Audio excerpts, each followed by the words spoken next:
back to Clinical Breakroom podcast. I am one of your hosts, Alexis Kirkpatrick, and my husband. Will Kirkpatrick.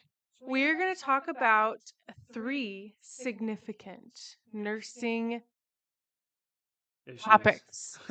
Issues going on around the world. We wanted to talk Yes. about the nursing shortage, nursing violence, and then the big medication issue in the U.S. in general. So we wanted to first start talking about the nursing shortage because everyone talks about that, but no one really actually dives deep into the statistics. And also, since we're nurses and with me directly having hospital experience and kind of seeing it for myself of what's going on out there, it'd be kind of cool to get that out to the public and kind of open your guys' eyes and what it means, what a nursing shortage actually means for not just the United States, but the entire world. So I wanted to go ahead and put some facts out there that there is expected to be a growth of nurses in the workforce from 3.1 million. So currently we have 3.1 million, and this is 2021 statistics. And we're supposed to grow to 3.3 million in 2031, which is only a 195,000 addition to what we currently have. And what the statistic is showing right now is that we are projecting to have over 203,000 jobs for RNs open and not filled throughout the year of 2031. So the projections, the numbers are not going in our favor of how fast we actually need to grow the nursing workforce. So, of course, demand is very high, and that's always a good career to go into if you're thinking about being a nurse. But there's probably lots of people who are, questioning if that's the right move, of course. And, everybody kind of questions, I feel like, if they go into nursing school, I'm like, is it, everyone hears horror stories about nursing, which we'll kind of get into all the different things. But, yeah, so nursing shortage is a huge, very real issue going on, not just in the U.S., but everywhere. There's just simply not enough nurses, and especially the U.S., everyone talks about those baby boomers that are just getting older and older. Mhm. And there's not going to be very many people to take care of them. And, as of course, as we get old, there's likely going to be some sort of hospitalization if you're reaching over 75 years old, especially. So we wanted to talk about, why is there a nursing shortage and kind of what our experience is it like what our experience is personally. So more statistics also is that all while we have a nursing shortage, we have a nursing education shortage. So there's just as much of a nursing instructor shortage as there is a nurses at the bedside. So, and when we talk about shortage, it's nurses at the bedside. Like we can't keep nurses in the hospital setting because of the issues going on with that. So, not sure if you guys know about it, but we have a waiting list of nursing applicants over 90,000. So, all while we have this giant nursing shortage where we need 203,000 jobs filled that aren't being filled every year, all the way until 2031, they're projecting, we also have a waiting list with these nursing schools that are not even able to supply the nursing workforce in a sufficient way because there's a shortage of nursing instructors. So, we going through nursing school, we went through a community college, so we didn't really have a whole lot of shortages with instructors. I feel like we were, you know, supported pretty well going through nursing school. But there's definitely a lot of colleges out there right now that their capacity is this, and they can't grow because they don't have enough people to actually take them in. So Yeah. it's How an many issue. how many nursing students got denied because of the lack of instructors? Well, it says over 90,000 in the year of 2021 alone, just that school year. So in a 1 year period, that was over 90,000 people that could have been nurses in 2 years if they were doing associates It's that aren't going to be crazy. nurses now. They have to wait. And when people wait, they're not going to just wait around for a profession. Many of them don't end up doing Yeah, you have another to. job. Like, you got to live and provide for Yeah. your family. So, you know, When we were in nursing school, we started out with like 100 students, and then over time people like would fail out or they would just drop, and so we graduated with what, 40, you think? yeah, probably, yeah, around there, or even less, maybe. So that's also an issue, is just lazy people. Yeah, and it also says that the median age for a nurse right now is 46 years old, Wow. which tells you that there's not very many young Retirement. people. Yeah, and Yeah. you don't have many years of. That's exactly why they're projecting over 200,000 jobs being open through the year of 2031 because a lot of those nurses are already older, and they're and a lot of them, especially when you get older, you don't want to be in the hospital setting because it is a rough Yeah. job on your body, and of course mentally too. So yeah, it's definitely an issue. And we also had last statistic before we kind of start talking about our personal experiences that we've had the biggest exit of the nursing profession after COVID. So between 2020 and 2021, we had over 100,000 nurses leave the nursing profession, with most of those being under the age of 35 years old. They just completely left nursing altogether. They went to a different industry, or they're not coming back. So that was the biggest in, said, 4 decades. Hmm. Biggest exit in 4 decades. Which everyone likes to talk about how COVID was like the issue of why that happened. Well, it was happening before COVID ever happened. There's a problem with our healthcare system in general in the US, especially, that is not very supportive of healthcare workers. So it's not just nurses, but nurses are the biggest profession in healthcare by numbers. We have over, like I said, over 3.1 million nurses in the US, which is pretty big. And that is the largest profession in the healthcare. So that's it just goes to show you that we have a huge shortage. We need more nurses, so we need more support. What's the reason why these nurses are leaving, and what's the reason why people don't want to get into nursing? So, um, I had some opinions on that specifically. Is that the biggest thing that we saw too? That a lot of the nurses that do leave, they're under 1 year of experience. There's like not much support. I mean, even with you, I know you Lexi didn't go into a hospital when she first came out of school, which is totally On fine. purpose. Yeah, exactly.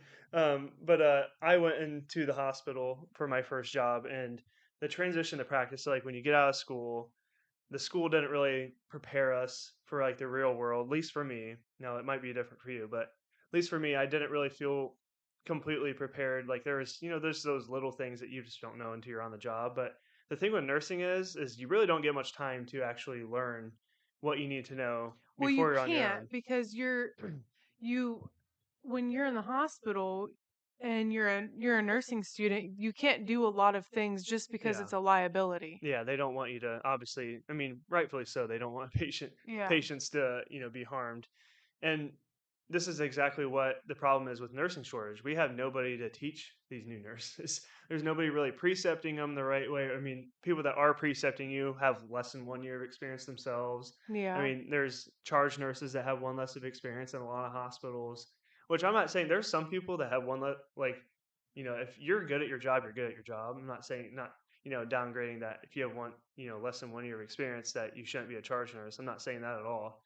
But it is, it goes to show that they can't really keep nurses in the hospital because of the toxic Burnout. environment, burnout. Yeah.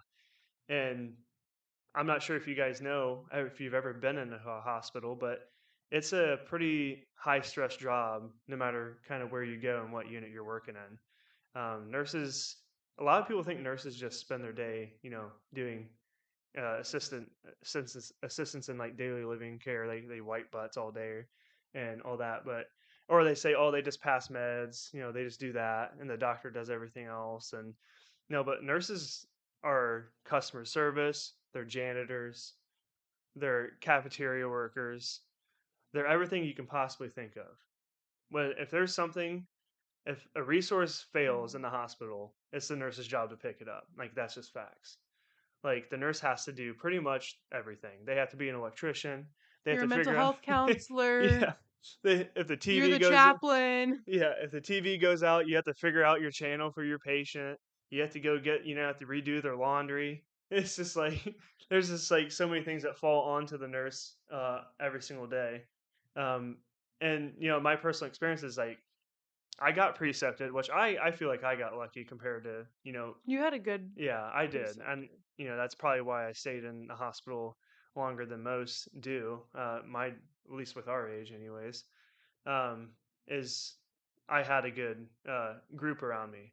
Now, but I hear all the time, on our Facebook groups and stuff that nurses students will come out of school, they'll go through a residency program, and then there's not very much support after that. There's like the healthcare system's not going to be supporting you.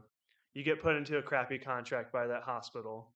You have to Mhm. stay for 2 years. And if you Yeah. don't, then you pay them money back. It's just like such a toxic thing. And Mm. not very many people who, like, generally, people would not like to sign a contract like that. But that's like the only thing available for nurses. And they get put into this crappy situation where there's a nursing shortage. So you get over assigned patients. And I'm not sure if you guys know, but like when nurses, I'm sure I'm maybe some of you guys have like rolled your eyes like, oh, these nurses they constantly complain about, there's not enough nurses at the bedside and the healthcare systems aren't helping them. But you guys do understand. Maybe you guys think that nurses are being selfish, but you guys do understand that by nurses advocating for themselves to make their job easier, sure, it might sound like nurses are whining all the time, but by them advocating to make their job easier is also advocating for you in return because you guys got to understand the harder your nurse's job is, the more likely you're going to die in the hospital. It's just facts. It sounds kind of like gruesome, but Yeah, the increased risk of medical error yeah, and and the more stressed your nurse is throughout the day, the mhm. more patients he or she has in that unit, the more likely you're not going to get enough time for your care that you need. And people think, oh, they're there for 12 hours. What are they doing for 12 hours? Like, you can do anything in 12 hours. Well, when you have four patients and you have to be extremely good at time management as a nurse, you have four patients and you kind of have to distribute that time out. You have 12 hours, but each one of those patients might be getting 2 hours throughout the whole day. Or I only have like 2 hours to do all of these things for you. Pass meds, get Neuro your checks labs. every hour Yeah, that take do 30 your minutes assessment, and make then sure you go nothing's going on with you. We are the grunt workers in the healthcare system. We're your last defense as a nurse. So like a doctor could order anything, say they accidentally ordered something for you that belonged to another patient, it's your nurse's job to catch that kind of stuff. So a nurse is extremely vital. So when you guys hear that there's a nursing shortage, we the public really does need to do something bigger than what they already are. Like they need to step up too. It shouldn't be just nurses advocating. So instead of you guys thinking, I know people think this, that they're tired of hearing nurses like whining about their job. It's not just because their job's hard, but you guys do understand that nurses have a high stress job where they're actually taking care of human beings. Like if they fail to do their job, that means something bad happened. And it is traumatic for a lot of new nurses, especially, or even it doesn't matter how many years you could be a nurse for 20 years, and if your patient dies in front of you, it doesn't get any easier. And if they die because you didn't have enough time to take care of them, that's super hard to deal with. Like it's almost impossible not to take that home. So by nurses whining and complaining about how hard their job is, well, they're really advocating for you. So if you ever do end up having to go to the hospital, God forbid, that you'll actually receive the amount of time and care that you need to survive. Because if you don't have nurses, you aren't surviving. So preach. yeah, so that's just something we wanted to talk about, and there's lots of different things that we could go from there about why there is a shortage. I mean, I'm not gonna go into all of the things because that's a pretty much a multi-dimensional thing where whether it's not enough experience, not enough pay. People talk about the pay quite a bit, which I agree. Nurses, based off their skill level, should be paid more because there's other professions out there that don't even have a degree and they're getting close to being as paid as much as a nurse Mm. is. In my opinion, $30 an hour is pretty unacceptable, even as a new grad nurse, which I know that's like the starting rate for a lot of areas, but this depends on where you live. But um, pay is a big one. Healthcare system not supportive is a big one. You're put in crappy situations constantly because you don't have enough nurses. And the more toxic your hospital is that you work for, the more terrible your job's going to be and the more high risk it's going to be. That's another thing. People don't talk about, I know I'm ranting a little bit, but people don't talk about how nurses, they work and they can get sued and put in jail for working is there's not very many other jobs out there that can actually risk your actual personal life by going to work. I can go to work, and if I make a medical error and I get sued, then that means I could potentially, well, of course, I'll lose my license for one. Then there's my livelihood that I just spent all my life for. And then number two, I could possibly get thrown in jail just for being a nurse. The more toxic or unsupportive your healthcare system is, the more likely that happens to you as a nurse. So it is a big deal. And it's not just selfishly thinking about nurses, well, in turn, you're, advocating for literally everybody who is eventually, odds are going to need some sort of healthcare in your life. Because, of course, modern day, we're not just going to let people die out in the streets. So, if you need something in the hospital, well, you better hope that your hospital system's supportive of your nurses because that's life or death. so, um, so that's just our opinion. But next thing we wanted to transition into was nursing violence, and of course, that's also another factor of nursing shortage. And we had a story that came out in December of a nurse who was a home health nurse, and they visited their patient in their home, of course, traveled to their house to help give them medication. And then next thing you know, she went missing, and then they found her in the basement of that patient's house. He killed her, and uh, they found her dead in the patient's house. So that's another thing you could It's find. terrible. Yeah, you could literally go to Google and type nurse killed, and it would probably pop up every single state. There's a news story coming out that a nurse got killed like every other week or every month. That there's nursing violence going on, and that's another thing with hospital systems that there's really not much out there that really prevents or secures nurses' safety. Mm. Because especially in the emergency department, you'd be putting around some, of course, criminals, Mm. but when criminals, especially, get sick or they get there's a lot of psych going on in the ED. Of course, they do have police officers there, but there's really not, especially in those rural areas where you don't have a whole lot of police. Yeah, any resources? Yeah, and like we just talked about the home health nurse who has no backup at Right. all. It's pretty scary because nurses get put in dangerous situations all the time, and there's just seems to be nothing that is preventing that from happening. Yeah. Like if someone wants you're put in a dangerous situation. We live in the Dallas area, and it was at least a year ago now, maybe 2 years ago now.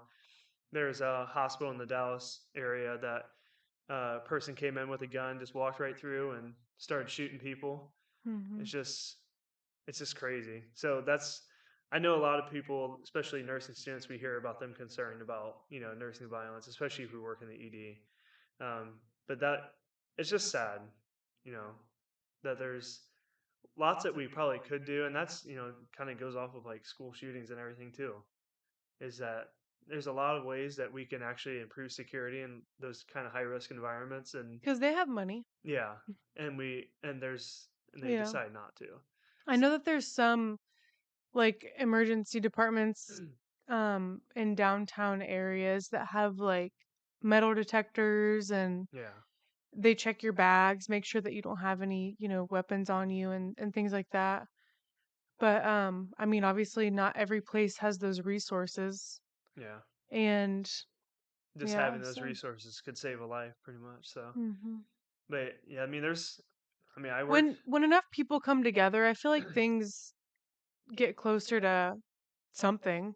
Yeah, When enough people come together and bring them facts and what's the issue and what's a good resolution. And I mean, hospitals have money. I mean, they have a lot of money, they also, and they get they can supported by government yeah, agencies as well, they especially if can they're afford nonprofit. they could probably afford metal detectors, cuz or another resource officer sitting at the front just checking bags or pockets, or Yeah, going through a metal detector. I mean, I feel like there's simple ways that would make a difference. yeah. There's absolutely no reason that someone with a gun can walk straight into a hospital, go up to like the eighth floor where the They maternity were in the unit yeah, it is. was the L&D. Yeah, where a patient just delivered a baby, and that dude has a gun, and he's shooting Yeah. healthcare worker, shot a nurse, killed a nurse, and also I think a nursing assistant, and also I forget who else he shot. He didn't shoot the patient though. I I don't th- think. did he shoot himself? I can't remember. But But anyways, it's just I mean, he ridiculous had that easy access just walk to right a through. floor. Yeah, Yeah, it's it's crazy. ridiculous, and It is crazy. It's crazy to think that there's easy access to like any floor on a hospital unit, because what if someone, I mean, I know you have to badge into certain areas, yeah, but like there's a lot of areas that are just open. Like you could just walk right through the front door and take someone's IV out or take their med and Yeah. stick it in, you know. Yeah, there's a lot of I like mean, foul play that could happen in the yeah, it's hospital. just and there's a lot of I mean, there's like a lot of things people could use as weapons. They could just come right in and, I mean, and every person or patient there's vulnerable Yeah, because they're sick or in a bed or so it does seem crazy like to think about how wide accessible open. any floor is on a hospital in a hospital. Yeah. Like I'll tell you, like I work in ICU, I get angry people all the time. So like, what's telling you that they don't come back and bring their gun next time they come in the hospital and Yeah. come after you and target you because oh you didn't do this for my dad or whatever, or they blame you like it's your fault because a lot of people do blame Yeah. the healthcare workers or the doctors. Doctors are always like Yeah. they're always in a dangerous situation too because Mhm. if they feel like they're not doing what they should, then you know if there's mentally ill people out there, then you're at high risk for being attacked. Like all healthcare workers are high risk for being attacked Yeah. because they're They in get the the blame for stress. yeah. Everybody's in the hospital with stressed out people around you, so Yeah. there That's the definitely worst needs to be part of a more. lot of people's lives is being in a hospital. Yeah, and people in general don't need to go to work and have to worry about their safety. That's just not Yeah. fair, Yeah. especially Mm. especially someone who's trying to save lives Yeah. and prevent death from going on in the hospital, and then that happens. So it's pretty unfortunate. But the home health nurse. I mean, what do you do? There, there's something that maybe you could have done. Like if it's a violent person, maybe you require I mean, who a you're supervisor that comes through. I don't know, but that's a pretty unfortunate yeah. situation. That I mean, yeah. I mean, I don't know how you would prevent that. I mean, I did home health and you go into people's homes and you give people the benefit of the doubt. yeah, You trust people and I mean, you're in their home, so they could do whatever they wanted to. You're not out in the public. yeah, You just have to make sure that as a nurse, you check your surroundings and you're safe. You have an Apple Watch on that can, call your emergency contact or call 911 or you have to think about those things. And I mean, you should always be thinking about those things even when you're out shopping or, yeah, you should always be thinking about like what can I do when I'm in a situation that, I need to call someone. But I mean, that's just so sad. yeah. It It's is. terrible. Yeah, so we're next thing we're wanting to talk about is the medication issue in our country, and kind of how like pharmaceuticals has controlled the entire healthcare industry in the U.S. So And as insurance nurses, companies. yeah, and insurance companies, yeah. So we were wanting to talk kind of about that and bring some light into that because a lot of people don't really know, the issue about behind medication, and as nurses we see it all the time. There's 90-year-old grandma that has like 25 medications on her medication list, and who knows how many of those medications are interacting with each other or they're Hmm. counteracting each other, Polypharmacy. or yeah, or causing other more Hmm. signs and symptoms that that Yeah. you won't ever know because you have 25 different medications to look through. Yeah, So I mean, I saw that. So I did home health. So I feel like home health nurses see that like directly, you know, I mean, there's patients out there that have 25, 30 medications, like prescription meds.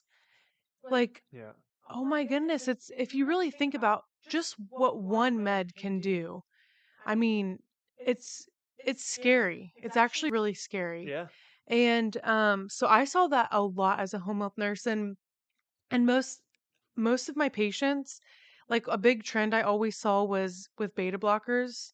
They lower your heart rate and your blood pressure. And so patients like I had patients that were on beta blockers that didn't even have a blood pressure cuff at home. I'm like, you know that you're supposed to check your blood pressure and your heart rate before you even take this medication because like there are parameters like to hold this medication.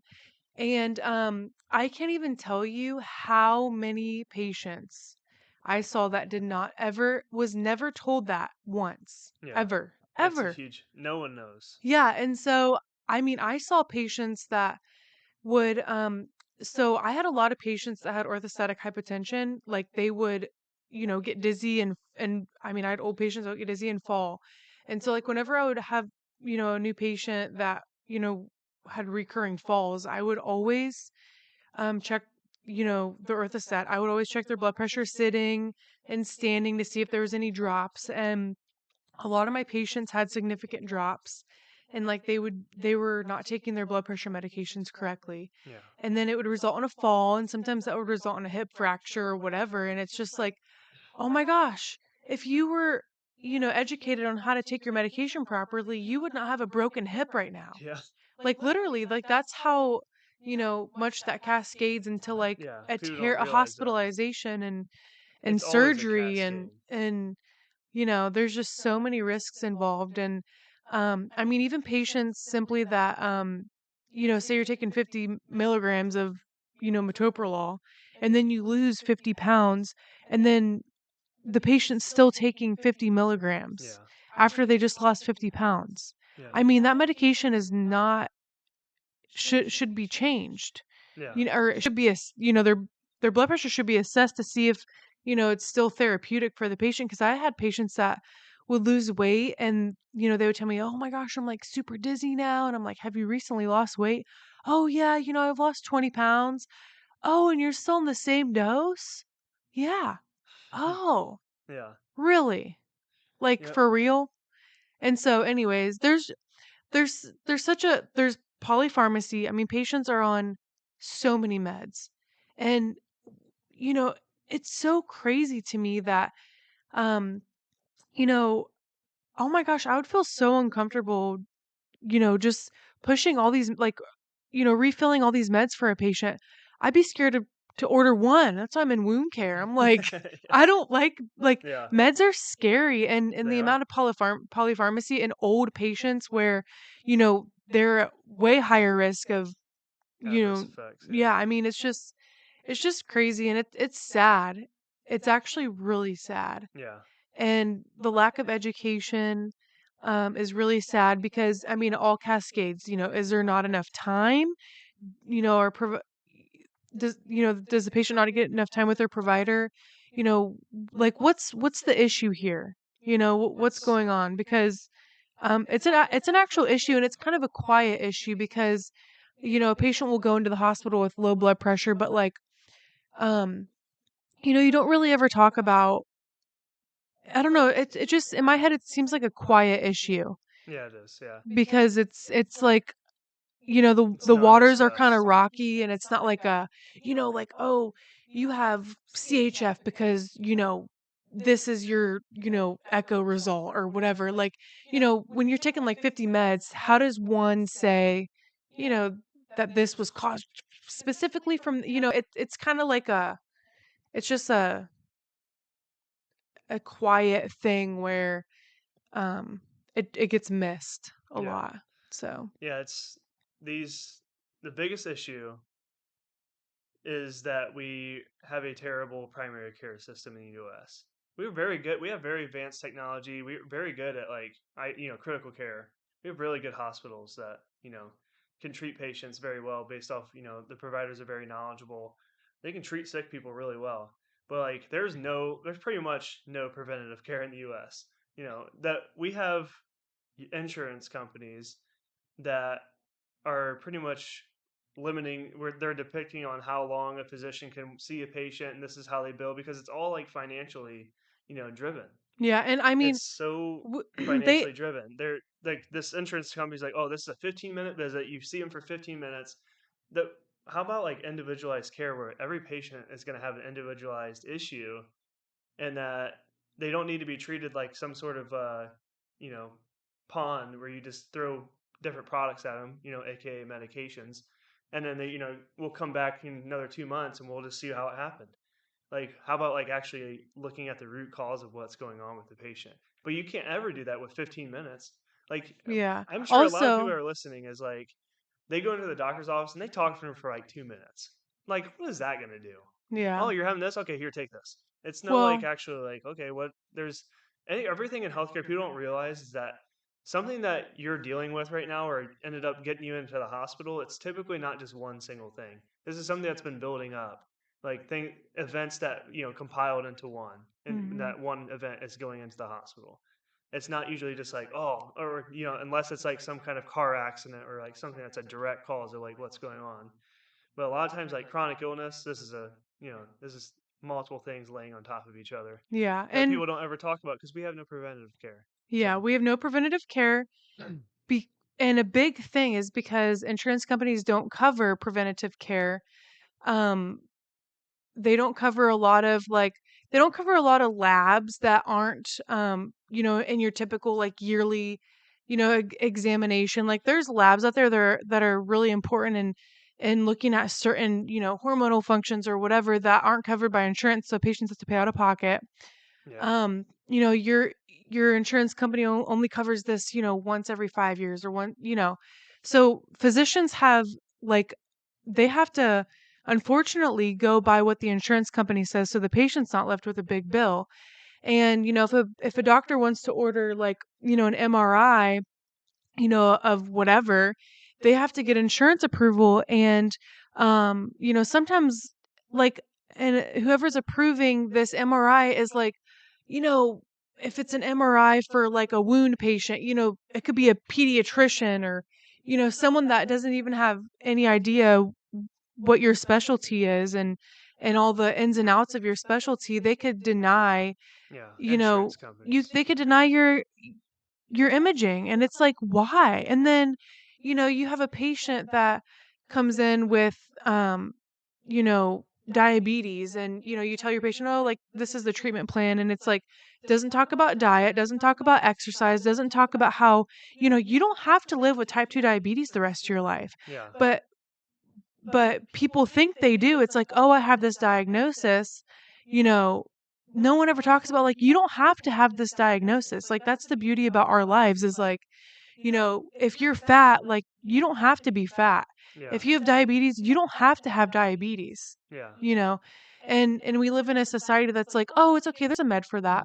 yep, Just start this med and like where's the diet? That's the biggest freaking thing that should be, talked about. Like and when I was in home health, I tried. I had so many patients that needed like dietary help and like they needed a dietitian. And let me just tell you how many insurance companies or how many resources there were for dietitians like in the home. Zero. yeah, I never could get one. And I'm not kidding you. I tried often. And having a dietitian in the home would be the best thing ever because when someone's learning about diet in the hospital, they're like in an acute condition. Like they don't care about their diet. If you go into someone's yeah, home, if a dietitian goes into someone's home, they can look in your cupboards, they can look at your kitchen, they can look at, what resources you have or, how your kitchen's set up to see, how you can make this or what appliances you have. Or, I mean, there's just so many things that are lost in our healthcare system yeah, that get me fired up. yeah, yeah. I mean, Lexi and I both are very like we're very preventative thinking. Like, there's our country is so reactive instead of proactive. It's almost, I'm not going to say it, like, I'm not a conspiracy theorist. It's almost that we want people to get sick so that way we can, provide them products, aka medications, to make money. Yeah. It's just doctors aren't allowed to be doctors anymore. They don't even get to make their own decisions.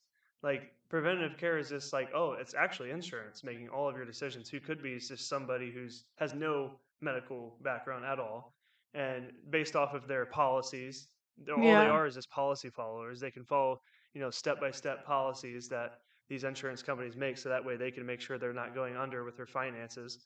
So this doctor thinks you actually need this imaging, such as like an MRI. Okay, you really need this, but oh, we have to get approval from insurance company. We have to get a prior Yeah. authorization, so that way you don't have to pay out of pocket because you're already paying monthly for your premium. That's even allowing you to come and actually have the opportunity to have these services done for you. But no, they can deny it because Yeah, but you're like, they're I just insurance paid you companies. $800 for my insurance. Where did you just put the $800? Yeah, you go to a year your annual visit, and you don't like for us like we had insurance and we would go to our annual visit, pay $800 a month for our entire family, and we go to our annual visit. We don't go to the doctor at all. We like, We go for annuals for like labs yeah, and whatever, but we go annuals, and then I had to pay out of pocket for my annual. Like I yeah, had to pay a portion of it. I'm like, what in yeah, the world? you had to It pay, is just ridiculous. Even if it was your only like it was less than $100, I don't care. I'm I know, paying I'm like, you. I just paid you whatever 800 times 12 is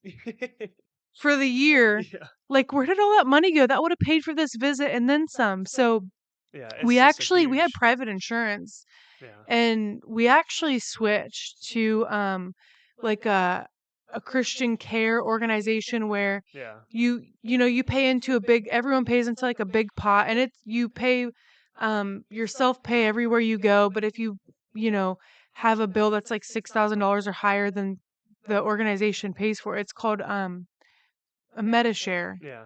And anyways, we are very happy with Yeah, that it's how switch insurance because should be. It's not yeah, they're not trying to it's everyone puts their money in a big pot, and then whoever it goes, gets taken, if you're yeah, it part of the gets taken. as a member, then you go if you end up going to the hospital, you have something happen, then Yeah. the community pays for your bills.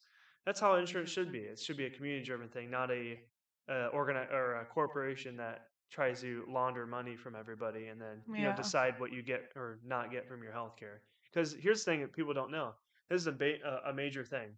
If you don't have insurance, you don't go into the doctor's office. And let's give it an example of like we're going to pick up our metoprolol. So you go into the pharmacy to pick up your prescription from your doctor, and you have insurance, right? Well, that pharmacist or that pharmacy has to run your prescription through the insurance, and they decide what that price is. Your insurance is telling them what the price is. Well, if you're self pay, let's say like the medication was $2, but the insurance, if it was self pay, it was $2. But now that you have insurance, they're going to bill you $4 for it because Yeah. insurance has policies that they have to follow because you're a member from that insurance. So like automatically you pay more for that medication, Mhm. and that physician or that pharmacy can't even tell you that their price is actually $2 for the medication because they're not allowed to disclose that information if you're a if you belong to an insurance company. Yeah, That is true. So we that's paid why we did Medishare. yeah, we're self-pay, like, Self at pays the way better. dentist, everywhere, Yeah. and we're like, "Oh my gosh." Cash pay, cash pay. And so it's like, "Oh my gosh, we're saving so hundreds, probably thousands of I mean, yeah, we're saving thousands of dollars." Yeah. And by the And way, like, we pay like what, $250 a month for a family and with a yeah, deductible of 6,000 or 12,000 or I don't know. Yeah, something around there. But we if we ended up actually do like one of us actually did go into the hospital, it's very likely that 100% of it gets paid. So that's it's what not really very likely it is yeah paid if it's over your yeah over your deductible. deductible. So like that's how insurance should be. Mhm. So we're not trying to tell anybody to make life decisions like that, but we are just trying to at least open your It's just a eyes to little like pointer, yeah.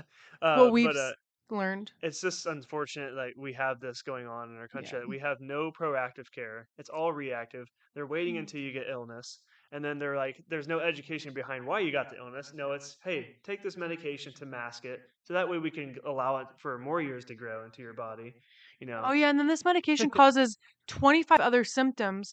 So you're So going to be taking this med, this med, this med, and this med. yeah. And then those meds cause 25 other things. So then you're going to be taking this med, and this med. Yeah, so that way And then when you're 65, you'll have 40 medications that you need to take. yeah, it's like you Have a good day.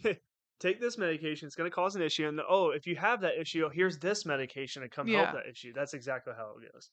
So it's, I mean, Also, healthcare workers have terrible insurance. Like, we got insurance through the hospital that Will worked at, and it was absolutely yeah, terrible. And the insurance that where I work at offers terrible. And it's like, we're healthcare. I know. If Like, why anybody are should you? get like, I'm not saying free, but at least Well, something majorly yeah. discounted, because there are, Obamacare totally wrecked insurance. It did. It's a fact. It is a fact. It wrecked insurance. yeah, It raised premiums. I mean, it ruined health insurance. yeah.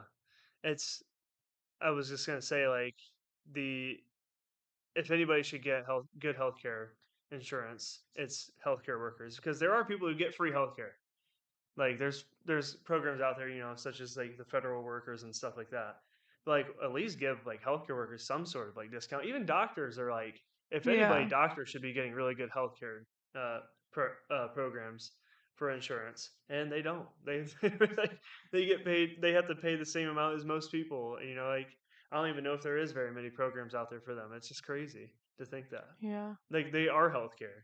Well, Hmm. you can't say that anymore. Doctors can't even be doctors anymore. They have all this. They went to school for all this. They know like crap ton of stuff, how to save any life, and oh no, insurance company, Hmm. you can't do that because of this.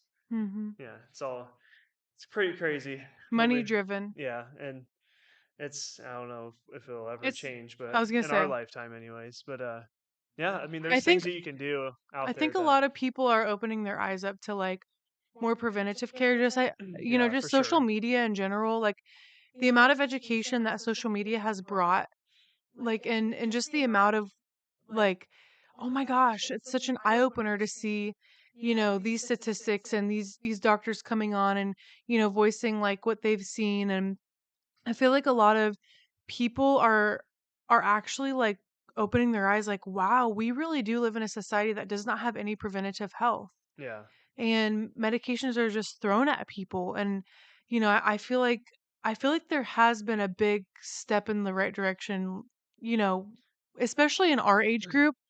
I feel like a lot of people oh yeah, there's it's a lot more are, awareness. yeah, are a For lot sure, more. like there's the healthy lifestyle is getting more popular, I think. So I mean, who knows? I mean, on the ground it's getting more popular, but who knows about policy, like how that's ever going to change, Yeah. because we're against very big corporations that are pretty much a monopoly pretty much at this point, especially pharmaceuticals. Hmm. It's a big business, and a lot of people don't know this, is that the United States and New Zealand are the only two countries in the entire world that allow pharmaceuticals to advertise on TV. If that doesn't tell you something. Yeah. It's almost so obvious. Like they don't try to hide it. Well, they don't need to, and they Hmm. use trends, popular trends to advertise medications. Not gonna say vaccines, but and people think that vaccines are not part of the pharmaceutical industry, but they very much are. But there's lots of things that are going on that people don't really know about, and it's pretty unfortunate. We have a, We have a we have United, a lot of people that don't do their own research. yeah, Though, you have to do your own research in everything you do, not just, your healthcare. yeah. But, people just say yes. Their doctor's like, oh, get on this med. Okay. You know, Well, ad- advocate for yourself. there are some people that do their own research, and sometimes it kind of is Yeah, they're counteractive. like, Like they'll come yeah, in like, Wikipedia told me I had cancer. yeah, there's or like But they'll tell you what medication they need and stuff, which is not always accurate. And so there is that. But I'm more of like saying like in a policy standpoint of like what's the overarching like power in healthcare, and it's pharmaceuticals by far in the U.S. And there's a reason why uh, we have lots of foods that are banned in other countries that is allowed in here.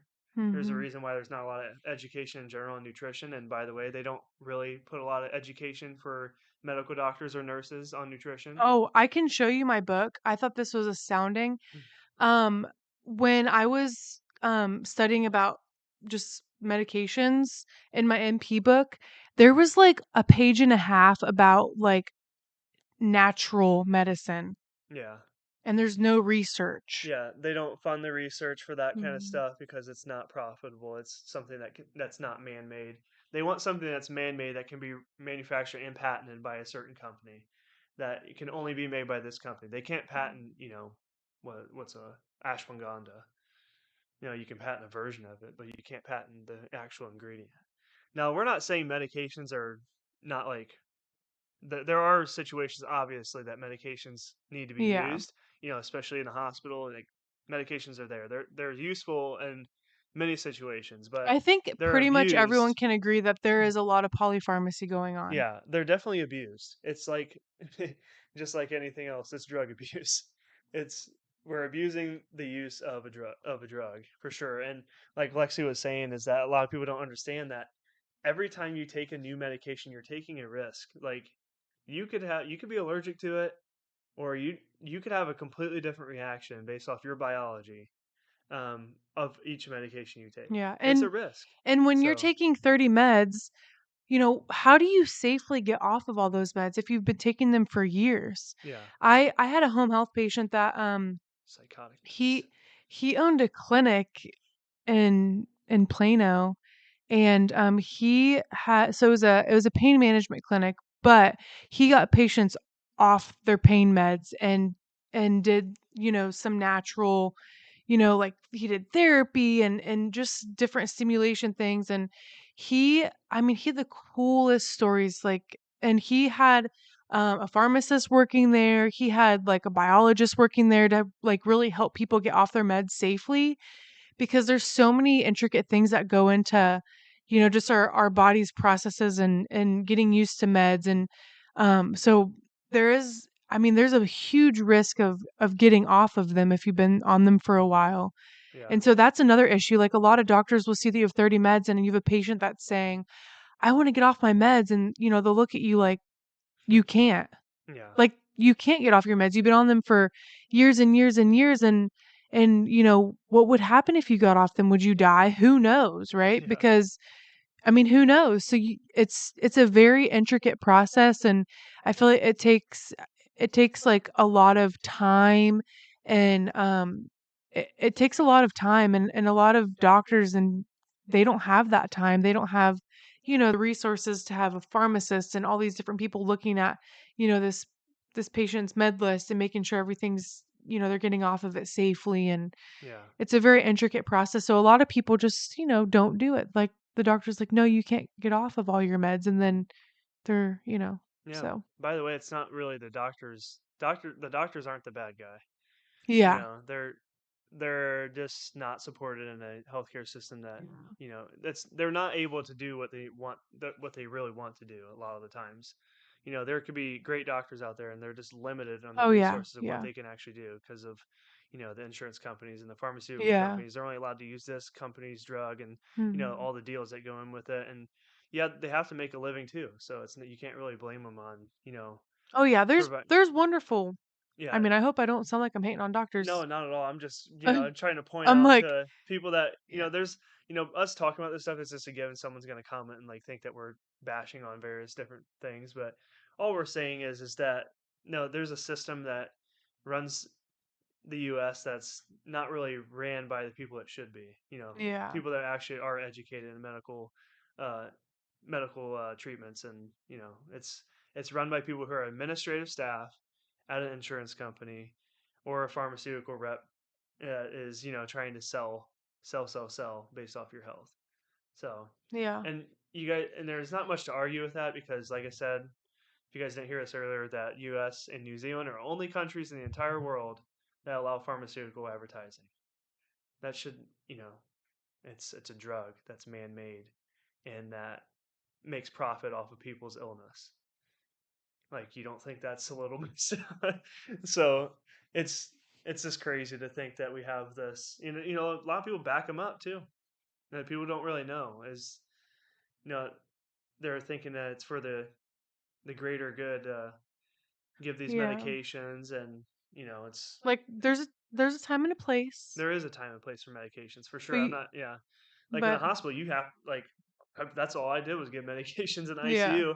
Like you're saving a life, you're giving lots of medications, like yeah, lots. That makes sense. Like you're trying to save a life. Now there is a time and place for them, but preventative care, where we just like, oh, I'm having, I have heartburn. Here, take this med. yeah. Wait a second. Did you even talk about their diet? Yeah, I bet if you just stop drinking coffee 8 times a day, you might have a Yeah. little bit better. But we're gonna take a medication that could Yeah. potentially cause Coffee an and issue. spaghetti for breakfast? Oh, here's this med. Yeah, just take this so that Mm. way you don't have the symptoms. But we're not gonna Yeah, continue eating your spaghetti, continue and eating it so and that then way we'll increase the dose. yeah, continue eating it so that way your esophagus is still getting eroded by your gastric acid, and Yes. then later on you get esophageal cancer because your esophagus has been getting eaten away your entire life. So these are the types of things that people don't think about because we're nurses. We understand like what goes on with the body and like how things cascade into each other and how chronic illness happens. And the general population out there may not know like things lead into each other, and so the exact same thing happens with pharmaceuticals. medications lead into each other. That's literally true. You get put on a medication, they, if you're going to start taking something long term, you might want to look into it very heavily and Yeah, do your own research. see if it's actually, Mhm. and it's not, like I said, it's not the doctor's fault a lot of the times, you know, but make sure you're doing your due diligence on your own health and making sure that this is the right thing for you, because more than likely that medication could potentially cause another issue later on. So, yeah. So I think we ranted enough about everything. There's, you know, There's more where that came yeah, from. there's more of that came. We'll probably do another podcast about. We can do a whole another podcast about Mhm. pharmaceuticals, and maybe we'll eventually. Well, we are having another nurse, coming on the podcast in a few weeks. That controversial topic here, but vaccine mandates that happened not just for nurses but for a lot of professions, and we're going to talk about Yeah. the impact of what vaccine mandates did to people's lives. We can talk a little bit about what how that really impacted a lot of different people, and then specifically, Yeah. of course, since we're nurses, we're going to talk about how that happened, what happened when nurses were mandated, and what was the data behind all that. So that'll be interesting. So yeah. But thank you guys for watching again, and we'll see you guys in the next one.